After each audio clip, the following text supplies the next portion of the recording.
Hi, greetings to you from Joint Hands Green Life Trees. My name is John Bosco, coming to you from, how do you call it? From Kengariso village. Today we were once again visiting Mama Fred so that we get to work here and also update you on what we have done today and what we still intend to do as days go by. First things first, let's hear from Pamela before we proceed with the updates. Hi everyone, welcome to our video today. This is Pamela from Joint Hands Green Life Trees. It's a very good evening here at Kengariso. We had a few activities that we had to undertake at Mama Fred's place, and we are going to update you on them. Yes. Yeah, now this is the highway at the front of her yard, and this is where we are standing, right at the entrance to the home. And you can see there the corn that was harvested, the husks are dried up, and what is left is to cultivate. And we had also started working on the driveway that is today a little more clearly visible. And in the visibility, we also had the Duranta that we planted around here, and you can see that it is picking up and is in a healthy state. We are encouraging Mama Fred to keep watering so that they grow in a better way. And this has been done on either way of the driveway, and you can see that the driveway is so dusty. It has not rained for quite a while here, so she has to keep drawing water from the well and watering the plants that we just did to define the driveway. We would also wish to improve this driveway by doing a brick edge around the plants. The brick edge would be done to either side so that the driveway is clearer. And then moving forward is that there was the question about the gate, and this gate was quite an issue, so we kept exploring what would be most workable. So we kept asking ourselves, and we kept consulting here and there. We needed a gate that would be more affordable. We needed a gate that would be stronger. We also needed a gate that would provide the required security for the home. And after exploring a lot, this is what we settled for. So you can see that it is chain link all through, and the reinforcement is just in progress. As you can see here, Sammy is trying to ensure that it is strong. So he's reinforcing the chain link just around the gate. And the gate itself is also a chain link and strong, as you can see it, and it can swing. So I think just before I want to interrupt what Emmanuel Robert is helping us to do here, so that we try to see how the gate closes and how it opens. And so that is it. What we've not yet done here is how it can be locked. And also we didn't want to keep moving the gate a lot because the concrete was done in the morning, so it is not yet strongly dry. That's why we are hesitant to keep moving the gate. But since it is drying up, the gate will be strong. So the fence and the gate share the same material, save for the fact that the gate can swing, has got hinges, and also that the gate has a lot more of wood trunks lined up there. And so that is what we have for the gate. We believe that with this, her security is taken care of, and all the fears that we had before have also been addressed. And to this extent, I think it is a gate that can keep her going. And I remember we had just so much opinion concerning the gate. In one particular instance, people suggested different types of gates here and there, and some that we suggested here were a little bit expensive, and also some were considered to be too weak. So we kept picking opinion here and there relating to the resources that are available and also the urgency that was necessary to see that this home has a gate. And that is what drove us into settling for the kind of gate that you see to my back here, this gate here.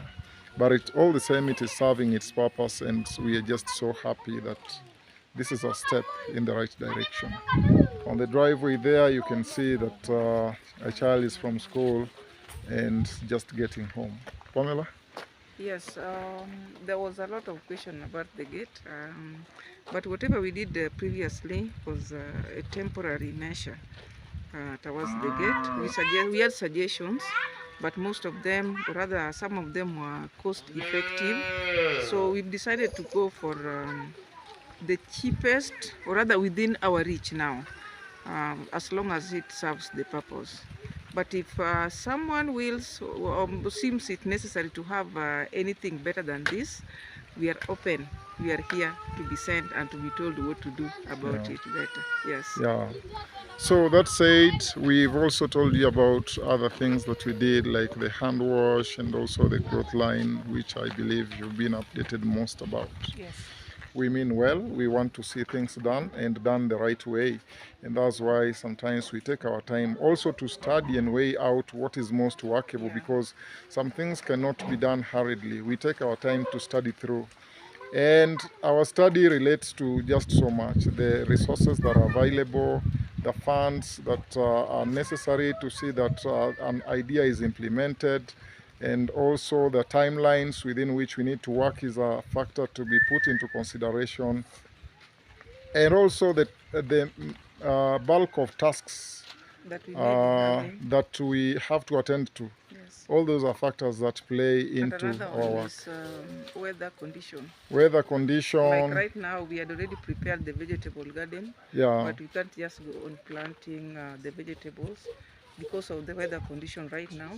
This borehole has water, but the water is too little, such that it cannot sustain the family, and she should get enough to put in the vegetable garden. So it means that we'll be waiting for the rains before we put up the vegetables in the farm. And on the same, in the same breath, is that there is the well. As you may recall, is that there were no geological surveys that were undertaken before the well was done. As such, it might not be at a point that we have as much water as we would have had, as for a case in which we would have known, we would have understood the best level at which water can be gotten and what quantity of water we could have gotten at that point. And that's why sometimes you see most of these wells, when the sun shines for a little longer, then they dry up. Like at Mama Felicitas' place. Mama Felicitas has also run out of water. She's run out of water. Yeah, it is dry, completely dry. So I think subsequently those are the factors that we'll need to look into every time we are digging a borehole. Yeah, but and I feel this is the right time for any borehole to be dug when it's dry, so that they can reach the water level which is more down. Yeah, which because is deeper. When it rains, the table rises upwards. Yeah, so and it's easier to reach the water during the rainy season than when it's dry. Yeah. Meaning that when they reach the water level at this point, it will be somehow a permanent water source. Yeah, so like we are in a dry season, and so in this dry season, you can easily, if you reach a water table, then you are very certain that it is a sustainable water table. But when you dig during rainy days, sometimes you end up reaching a water table that is not real. And so in the long run, you end up that you do not have water. Yes. Yeah, so besides all that, Pam? Yes, I had a talk with Mama Fred, and we talked a lot. There's always a reason as to why she does things the way people see them. It may not be pleasing to each and every person. She has a reason And so I'm just pleading with our subscribers and well-wishers, please let's not get tired helping her. She has her own reasons that maybe I may not be able to talk about them in public. She has her own fears as well. So I'm just pleading, let's bear with her, and we understand her better now. Yes.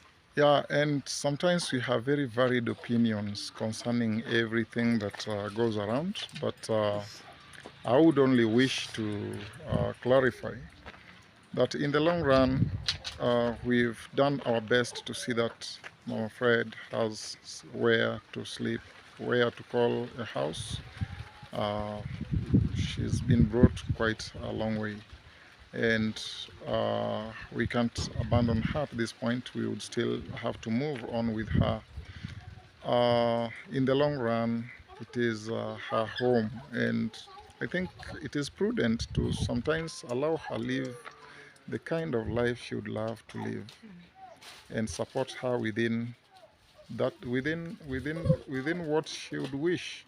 I think that is still something workable, and also to a good extent she's doing her things. She is self-driven to do her stuff.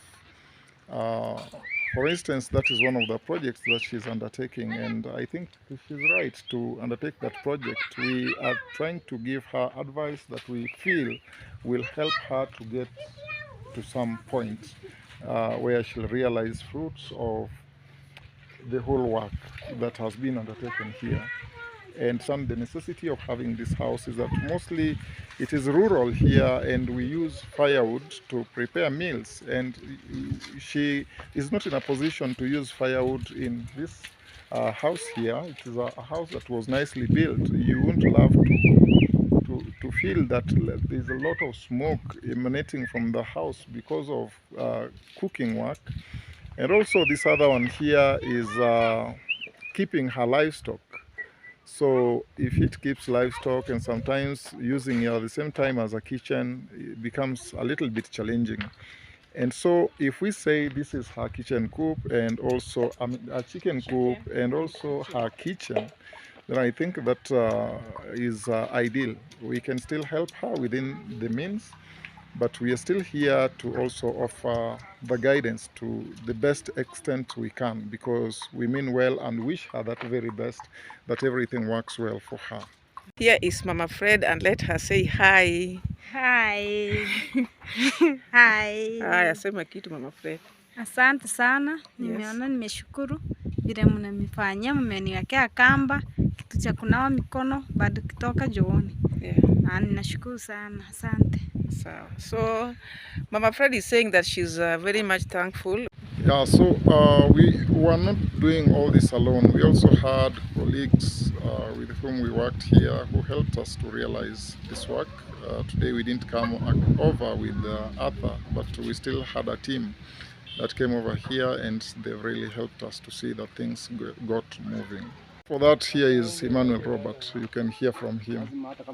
Hi guys, my name is Emmanuel Robert, and I've been here with the team from Join Hands Green Life organization at Mama Fred's place, and we came here early enough, and there was a lot of work to be done, and we thank God this far that we've come, that the gate is there and other things are already in place that can keep her life in another setup or in another stage where now she can be living differently than she lived before.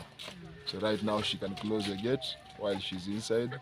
Security is beefed up in one way or another. And so to all that have made this possible, we say big up. Thank you. Thank you, Emmanuel Robert. We also have got Sammy. Hi viewers, my name is Samuel John Taza. I'm from Green Life Environmental Project, and today we are working at Nyabohanse in Kangariso village. We are on a gate, making gate here. You know, the gate is good at the compound. When you have a compound, you must have a gate so that it prevents you from the outsiders and from thieves, and all your things will be safe inside if you have a gate. If you don't have a gate, everything will be in a mess. So it's good to put a gate in your place. Welcome. Thank you. Thank you. Kwa majina naitwa Jacob Diambo. Tumefanya kazi mzuri, tumemaliza mzuri. Pia asante sana. Yeah, so that is Jack over there. He's been quite a nice guy to work with. We heard for you from Joint Hands Green Life Trees in Kengariso village at Mama Fred's place. We look forward to updating you a lot more on other undertakings. Yes, kindly, if you come across this channel, please consider subscribing, like and share. Yes, so that you can help us walk this journey. Yeah, of spreading love and kindness, protecting our environment, increasing and tree creating cover. transformation. Thank you. Yes. Yeah, until we catch up in our next video, we wish you the very best. For now, we say bye-bye.